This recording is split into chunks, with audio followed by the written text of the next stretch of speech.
Hare Nama, Hare Nama eva kevalam, Kalo nasteva, nasteva, nasteva gatiranyata.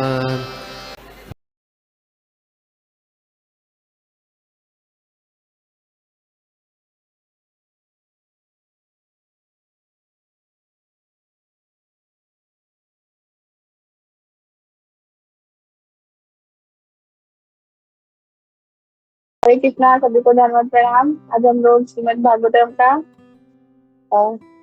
Canto 3 chapter 8 और shloka number 10 यहाँ पे देख रहे हैं। ओके। ओम नमो भगवते वासुदेवाय। ओम नमो भगवते वासुदेवाय। ओम नमो भगवते वासुदेवाय। नमस्कार सारी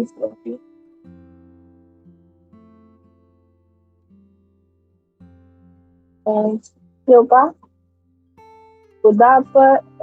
उदापलितं विश्वम् इदं तदासीत् यन्मुद्राय मिलिताय मिलितायत अहिन्द्रातः तल्पो दिशाय इकं प्रतापना स्वत्मावताउ निरिहा. Translation by Srila Prabhupada.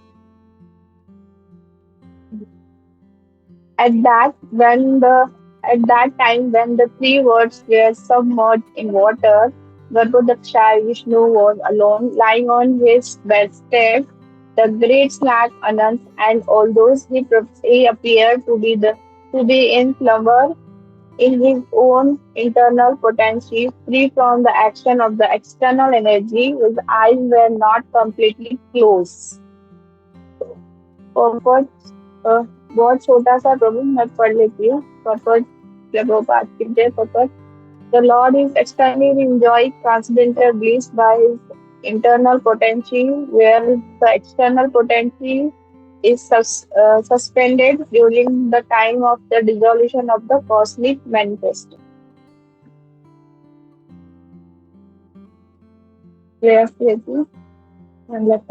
ओम अज्ञाति रामस्य ज्ञानजानशलाकया चक्षुरुन्मीलिताय तस्मै श्रीगुरवे नमः. श्रीचैतन्यमनोभीष्टं स्थितं येन भूतले स्वयं रूपं पहामर्तं ददाति स्वयं पदाति तनं. नमो विष्णुपादाय कृष्णपृष्ठाय भूतले श्रीमते भक्तिवेदान्त स्वामीति नामे. नमस्ते सारस्वते देवे गौरवाणी पुचारिणे निर्विशेष शून्यवादी शाश्वताय देशतारिणे. हे कृष्ण करुणा सिंधु दीनबंधु जगत्पते गोपेशा गोपिका कांत राधा कांत नमस्ते. सत्यकांते गौरांगी राधे वृंदावनेश्वरी विश्वभानुसुते देवी प्रणमामि हरिप्रिये. पांचाकल्पतरुर्येषु च कृपा सिन्धुभयैव च पतितानां पावनेभ्यो वैष्णवेभ्यो नमो नमः. श्री कृष्ण चैतन्य प्रभु नित्यानंद श्री अद्वैत गदाधर शिवासादि गौर भक्तवृंद. हरे कृष्णा कृष्ण कृष्ण हरे हरे, हरे राम राम राम हरे हरे. हरे कृष्णा, सभी को धन्यवाद प्रणाम.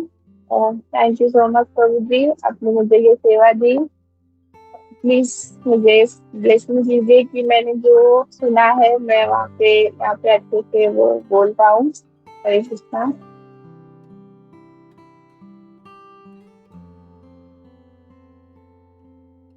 तो अभी आज सुबह का क्लास माता जी ने 3.8.9 कितने अच्छे से उन्होंने प्रेजेंट किया.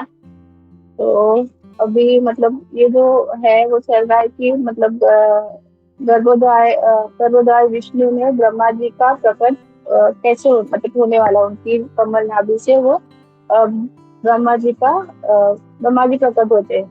तो यहाँ पे चर्चा चल रही है मैत्रिमुनि और विद्युत जी के बीच में. तो कि ब्रह्मा जी का निर्माण कैसे हुआ उनके बारे में वो लोग चर्चा कर रहे. तो यहाँ मतलब इस योगा में भगवान के महानता और उनके ऐश्वर्य के बारे में बताया गया है कि भगवान कितने महान है और उनका ऐश्वर्य कितना मतलब अनंत है. तो मैंने विजय गौरांग प्रभु का आज सुबह क्लास देखा. तो मैंने थोड़ा सा पॉइंट इसमें से नोट डाउन किया है कभी। तो जैसे कि इस श्लोका में दिया दिया गया है कि जब तीनों जगत जल में निम्न मगन, मतलब वो सब डूब रहे हैं पानी में, जल में। तो तभी भी भगवान श्री कृष्ण आराम से लेटे हुए हैं। उन प्रलय आ गया है फिर भी उनको कोई मतलब टेंशन नहीं है। वो आराम से अपना निद्रा में अब आराम कर रहे हैं। तो यहाँ पे बताया है मतलब इस श्लोक में कि प्रलय आ गया है, तीनों लोग पानी में डूब रहे हैं, फिर भी भगवान को किसी भी तरह का फिक्र नहीं है। वो आराम से अपने अंतराग्य शक्ति के साथ आनंद ले रहे हैं। और फिर इस पपट बहुत छोटा सा ही है, बट उसमें प्रभु जी बता रहे थे, तो वो मैं बता देती हूँ। यहाँ पे पपट में लिखा है, मतलब बता रहे थे कि भगवान के अपने वैराग्य यह शक्ति के से मुक्त हो गए हैं। मतलब ऐसे भी तो भगवान वैराग्य शक्ति से भगवान के ऊपर कोई प्रभाव नहीं पड़ता है। और फिर भी यहाँ पे प्रभुपाद ने इस प्रलय के बारे में बताया है कि भगवान एकदम निर्लप्तित हुए, मतलब वो सब कुछ छोड़ दिए कि क्या हो रहा है, पूरा ब्रह्मांड ये सब डूब रहा है, तो उनको किसी भी तरह का कुछ फिक्र नहीं है। तो प्रभुपाद जी ने इस वक्त में लिखा है कि भगवान के वैराग्य शक्ति को यहाँ से हटा दिया गया। और जब हमें ऐसा और हमें जब ऐसा लगता है कि भगवान का ऐश्वर्य के बारे में हम सुनते हैं और जैसे रीड करते हैं अपने गुरुओं से, भागवतम क्लास सुनते हैं, और हम भागवत गीता पढ़ते हैं, जब भागवतम का क्लास सुनते हैं, तो हमें धीरे धीरे पता चलता है कि भगवान कौन है, भगवान का ऐश्वर्य कितना बड़ा है। तो हमें सब कुछ इसके पता चलता है। जैसे कि जब तक हम इन सब चीजों से दूर, मतलब हम जब तक इन चीजों से जुड़े नहीं रहते, हम सुनते नहीं है भगवान के बारे में, भगवान की लीलाओं का किसी अपने बड़े वैष्णव से या फिर अपने गुरुओं से उनके बारे में सुनते नहीं है। तो पहले लोग क्या करते थे कि देवी देवताओं की पूजा करते थे और बोलते थे कि यही, मतलब जो देवी देवताएं हैं वही सबसे बड़े हैं, उनका ही ऐश्वर्य बहुत बड़ा है। और मतलब किसी में भी कोई डिफरेंस नहीं है, सब लोग भगवान है, सब एकदम सब इक्वल है। तो बट ऐसा नहीं है। भगवान का ऐश्वर्य समझने के लिए और उनको देखने के लिए हमें सुनना पड़ता है, हमें समझना पड़ता है। इसके बाद ही हमें डिफरेंस पता चलेगा कि रियल में भगवान श्री कृष्ण ही है और कोई भी नहीं है। और उनके सामने इवन ब्रह्मा जी भी उनके सामने, मतलब वो ब्रह्मा जी का भी निर्माण शिव भगवान से ही हुआ है, और भगवान के सामने और कोई नहीं है। तो भगवान ने इतना बड़ा ब्रह्मांड प्रकट किया है, और एक नहीं असंख्य, मतलब भगवान ऐसे लेटे हुए हैं तो ऐसे वो श्वास लेते हैं, उनके जो रोए हैं उनसे मतलब बहुत सारे ब्रह्मांड का निर्माण होता है। भगवान जब श्वास अंदर बाहर करते हैं तो उनसे कितने सारे लाखों करोड़ों उनके श्वास से जो ब्रह्मांड का निर्माण होता है, फिर वो वापस अंदर चला जाता है। तो ऐसा मतलब मैंने सुना था क्लास में। फिर जब व्यक्ति इस टेम्पररी नेचर, मतलब ये मटेरियल लाइफ में रहता है, और तब हमें ऐसा, मतलब तब उसको ऐसा पता चलता है कि नहीं, भगवान तो कोई नहीं है। सिर्फ उनका ऐश्वर्य है को समझने के लिए हमें भगवान की महानता को सुनना पड़ता है, समझना पड़ता है हमको। भागवतम का क्लास सुनेंगे तब हमें पता चलेगा कि भगवान का ऐश्वर्य कितना बड़ा है। भगवान से बड़ा और कोई नहीं है, जो भी है सिर्फ श्री कृष्ण ही है। तो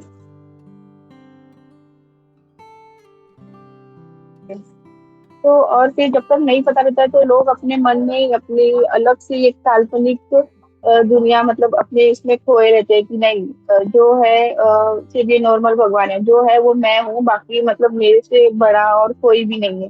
तो मतलब चैतन्य चरामृत में भी, मध्य लीला में भी ये भगवान के ऐश्वर्य और उनके महानता और उनकी लीलाओं के बारे में एक पूरा अध्याय है, कि ये सब भगवान की लीलाएं क्या है, भगवान का ऐश्वर्य कितना बड़ा है। तो भगवान के ऐश्वर्य के सामने देवताओं और ब्रह्मा जी की शक्ति का भी कोई भी कुछ भी मतलब मूल्य नहीं है, वो भी बहुत छोटे हैं उनके सामने। तो जैसे एक बार ब्रह्मा जी भगवान से मोहित हो गए थे जब भगवान ने बछड़े चुराए थे। तो ब्रह्मा जी ने, तो प्रभु जी एक ऐसा स्टोरी बता रहे थे, तो अ, ब्रह्मा जी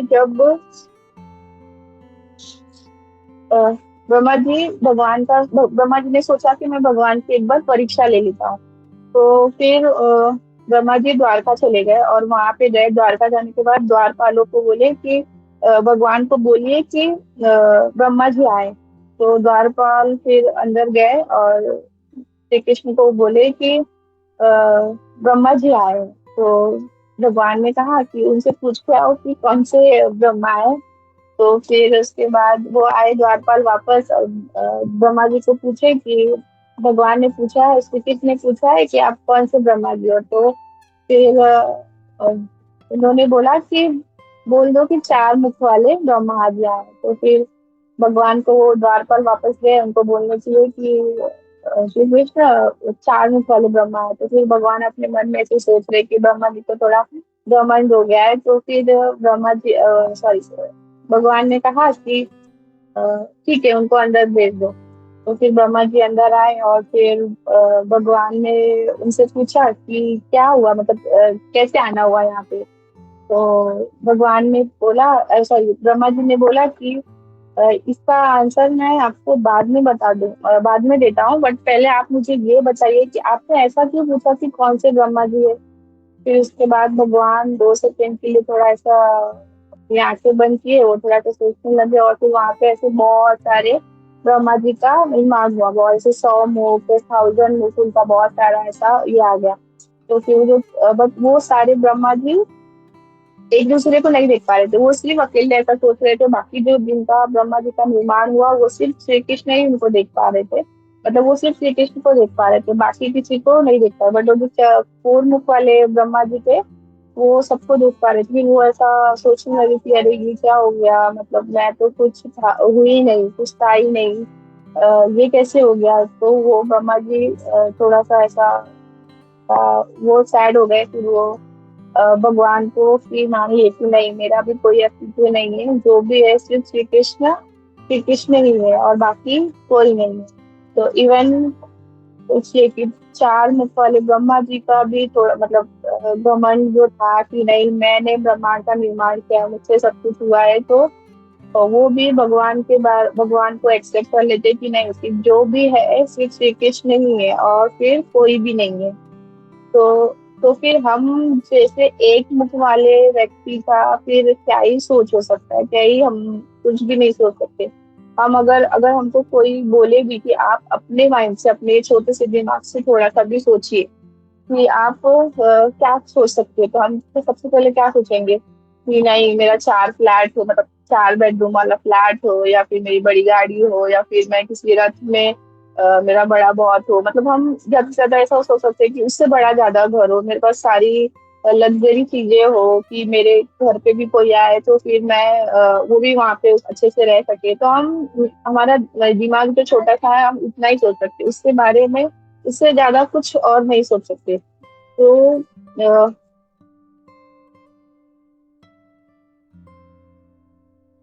हम्म, तो उससे ज्यादा कुछ और नहीं सोच सकते। तो प्रभु जी ऐसा बता रहे थे कि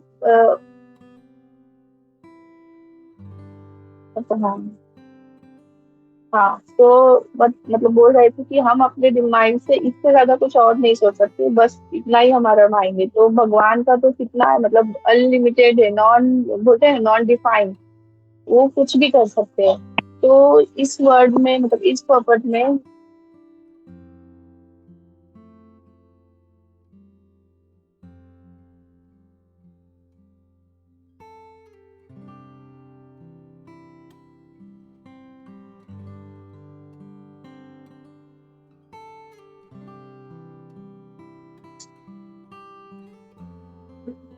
तो मुझे मेरा आवाज आ रहा है अभी। हाँ आ रहा है आ रहा एक्चुअली रिकनेक्ट, अच्छा रिकनेक्ट हो रहा था प्रभु, सॉरी। तो बारिश आ रहा है तो भी इसकी वजह से थोड़ा नेटवर्क का। तो यहाँ पे प्रभु बता रहे थे कि डिफरेंट, यहाँ इस टॉपिक में प्रलय के बारे में बताया गया, तो डिफरेंट डिफरेंट टाइप के प्रलय होते हैं। जैसे कि ब्रह्मा जी का एक दिन पूरा होता है चतुर्युग के, जैसे 1000 चतुर्युग निकलते हैं तो 4 युगों का 4000 युग होता है, तो हो जाते हैं। तो ब्रह्मा जी का एक दिन तब पूरा होता है कि 4000 चतुर्युग। तो उसमें एक बार जब प्रलय तब आता है जब ब्रह्मा जी सोते हैं, तब एक बार ये तब प्रलय आता है। और एक बार प्रलय तब आता है जब ब्रह्मा जी का 100 वर्ष, मतलब उनका पूरा आयु हो जाता है, तब फिर उस टाइम वापस से प्रलय आता है। तो जब भगवान ब्रह्मा जी ने भगवान को स्वीकार कर लिया है, तो हम एक सिर वाले, मतलब वही तो बता रहे थे कि फिर हम एक सिर वाले मनुष्य भगवान को क्यों नहीं समझ सकते, हम अपना तर्क वितर्क क्यों करते हैं। हमें जब और भगवान को समझने के लिए भगवान के भक्तों के साथ संग करना चाहिए, और भगवान की कथा सुननी चाहिए, भगवान की लीलाएं सुननी चाहिए। और श्रीमद् भागवतम जो स्वयं खुद भगवान श्री कृष्ण है, तो वो हमको सुनना चाहिए, तभी जाके हम भगवान के ऐश्वर्य को समझ सकते हैं। अदरवाइज फिर हम ये देवी देवताएं और फिर अदर मटेरियल लाइफ में ही बिजी रहेंगे, और फिर हम नहीं पता, हमें नहीं समझ में आएगा कि रियल में भगवान कौन है। तो बट श्रील प्रभुपाद कहते हैं कि आप मानो चाहे न मत मानो, मतलब हम किसी के बोलने से भगवान चेंज नहीं हो जाएंगे। मैं अगर बोल रही हूँ कि नहीं ये भगवान नहीं है और ये भगवान है, ये पत्थर है वो भगवान है और श्री कृष्ण भगवान नहीं है, तो उससे कुछ नहीं होता है। तो इसी पद में श्रील प्रभुपाद कहते हैं कि आप मानो चाहे मत मानो, भगवान सिर्फ श्री कृष्ण ही है, और उनका ऐश्वर्य को समझना बहुत इम्पोर्टेंट है। और वो हम तभी समझ सकते हैं जब हम भक्तों का संग करेंगे और उनकी कथाएं सुनेंगे, तभी हम भगवान को समझ। तो और हम अपने बुद्धि से बिल्कुल भी नहीं सोच सकते, मतलब हमारी इतनी छोटी सी बुद्धि है कि हम भगवान के बारे में कुछ भी सोच नहीं सकते। हम सिर्फ अपने काल्पनिक दुनिया में ही, अगर हमको कभी कुछ चांस नहीं मिला कुछ सोचने का, तो भी फिर हम नहीं सोच सकते। हम सिर्फ अपना ही बोलते हैं ना, अपना ही बेनिफिट के बारे में सोचेंगे कि मुझे ये मिल जाए, मुझे वो मिल जाए, तो ही फिर हम भगवान का तो ही हम कुछ नहीं कर सकते थे कभी भी। तो प्रभु जी एक और स्टोरी बता रहे थे कि अगर हमें कुछ बोला जाए सोचने के लिए या फिर किसी रथ के बारे में, तो हम हमारा इतना छोटा माइंड है कि हम नहीं कर सकते। तो बता रहे थे कि जो राधा रानी का जो रथ है उसमें 1 करोड़ पहिए हैं, और उसमें जो राधा रानी के 1 करोड़ पहिए में एक एक उनकी पर्सनल, मतलब बोलते हैं ना एकदम अटैच, जो उनकी सेविकाएं हैं, वो उसमें पर्सनली अटैच है उनकी सेवा के लिए। तो मीन्स इतना बड़ा 1 करोड़ पहिए हैं, तो सोचिए कि वो कितना बड़ा रथ होगा और फिर कितना विशाल होगा। तो और फिर हम उसकी कल्पना भी नहीं कर सकते। और वो, हाँ, और वो एकदम मन की गति से चलता है, मतलब वो हम बिल्कुल उसके हम अपने छोटे से दिमाग से उसमें कुछ भी मतलब बोल सकते हैं ना, कर ही नहीं सकते कि उतना बड़ा विशाल है जो 1 करोड़ पहिया, मतलब काउंट भी नहीं कर पाएंगे कि कितना है। और उसमें उनकी पर्सनल सब जो सखियां जो है, उनकी सेविकाएं हैं, वो सब अटैच है उसके अंदर। तो जी मैंने तो इतना ही पढ़ा था, और फिर मुझे जितना मिला आज के लिए, तो बस तो मैं इतना ही अपने आगे को विराम करती हूँ। श्रीमद् भागवतम की जय, जगत गुरु शिला प्रभुपाद की जय, सभी व्यक्ति की जय। हरे कृष्णा, सभी को धन्यवाद, प्रणाम।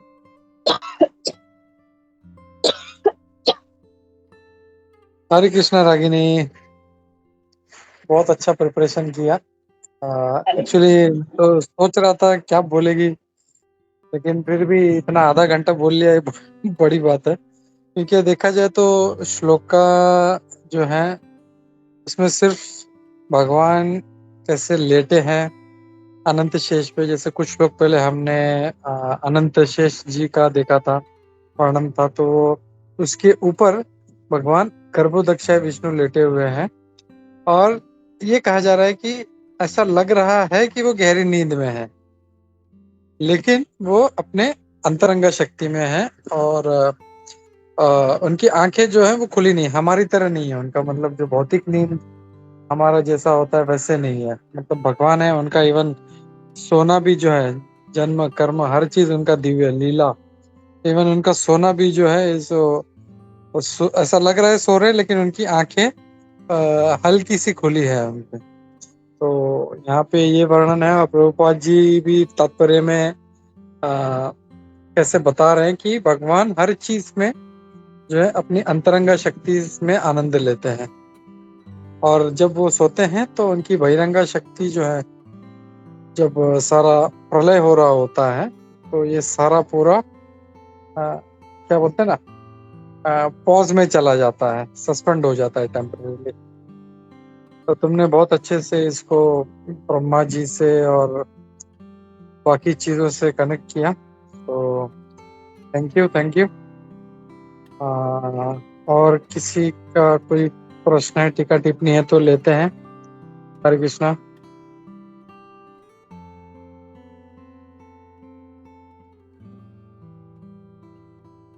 हरे कृष्णा, दंडवत प्रणाम रागिनी माता जी, आपको और सभी भक्तों को साधु साधु। माता जी, आपने बहुत अच्छा ये आज ये प्रेजेंट किया, और आपसे एक चीज़ ये बहुत अच्छी सीखने मिलती है कि आप जितना आपको जो सुनते हैं आप वही बोलते हैं, और कुछ अपना ये ऐड करना वो सब नहीं करते। बहुत अच्छा आपसे इंस्पिरेशन मिलता है। धन्यवाद माता जी।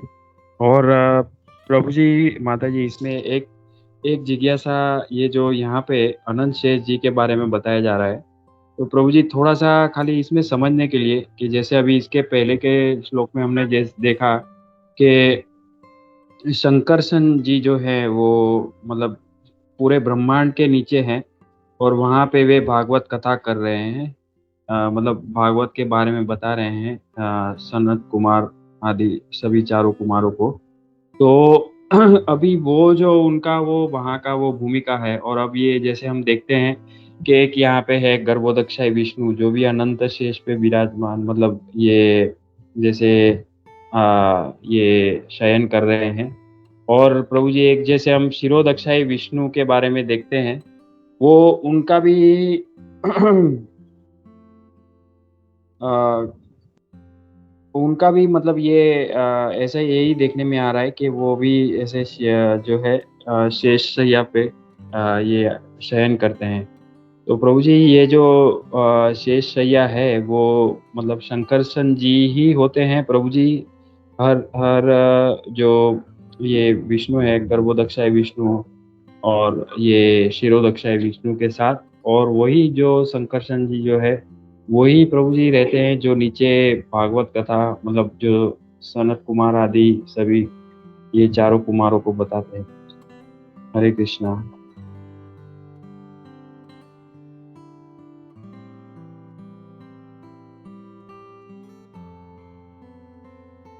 Ragini, you want to try? Okay, ठीक है, बहुत अच्छा प्रश्न है। तो इसमें अगर हम लोग देखें तो कुछ टाइम पहले हमने देखा था, कुछ लोग पहले, कि कैसे वो मतलब इस सारे ब्रह्मांड में एकदम नीचे की तरफ है। अनंत शेष में सारे ब्रह्मांड, जितने भी ब्रह्मांड है उनको अपने सर पे उठा, और यहाँ पे भी वो जो है वही शेषनाग के रूप में जो है अनंत शेष, शेषनाग सारे जो हैं ये बलराम जी से आते हैं। तो अगर देखा जाए तो वैसे जो इनका जो मतलब सारे बलराम जी से आते हैं, लेकिन इनका अलग अलग स्वरूप है। जैसे भगवान कृष्ण जब अपने 1108 महलों में जाते हैं तो है वही कृष्ण, लेकिन हर जगह पे फैल जाते हैं। वैसे ही भगवान बलराम जी भी जो है वो विस्तार करते हैं। बलराम जी भगवान कृष्ण के साथ नित्य गोलोक में भी हैं, फिर यहाँ पे भी है, फिर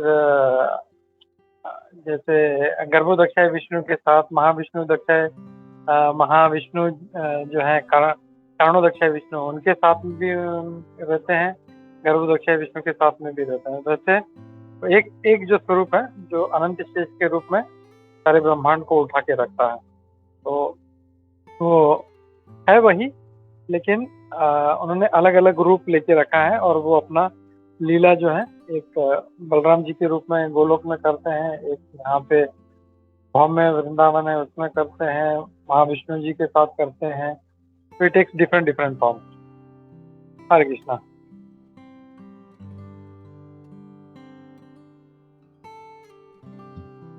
थैंक यू प्रभु जी। हरे कृष्णा प्रभु जी। तो प्रभु जी एक इससे ये रिलेट करना ठीक रहेगा प्रभु जी, जैसे बलराम जी ही नित्यानंद प्रभु जी बन के यहाँ पे आए हैं, तो नित्यानंद प्रभु जी को भी जैसे हम जो आदि गुरु कहते हैं प्रभु जी, तो जहाँ पे जैसे शंकरसन जी भी जो है वो मतलब जो भागवत कथा कर रहे हैं, जो हमने देखा जैसे उनसे फिर वो एक शिष्य परंपरा, गुरु शिष्य परंपरा प्रारंभ होती है कुमार संप्रदाय की। तो प्रभु जी इसमें ये जैसे उनको नित्यानंद प्रभु जो है वो ही मतलब जैसे गुरु है, तो उसी तरह उनको वही मतलब उनको एक्सपांशन समझना चाहिए प्रभु जी, कि वे स्वयं जैसे चैतन्य महाप्रभु स्वयं भगवान श्री राधा कृष्ण के ही विस्तार हैं, वो जो मिश्रित होके वो उनका राधा जी का वर्ण लेके भगवान श्री कृष्ण जो भक्तों का ये स्वभाव लेके आए, तो नित्यानंद प्रभु को हम प्रभु जी कैसे समझे प्रभु जी?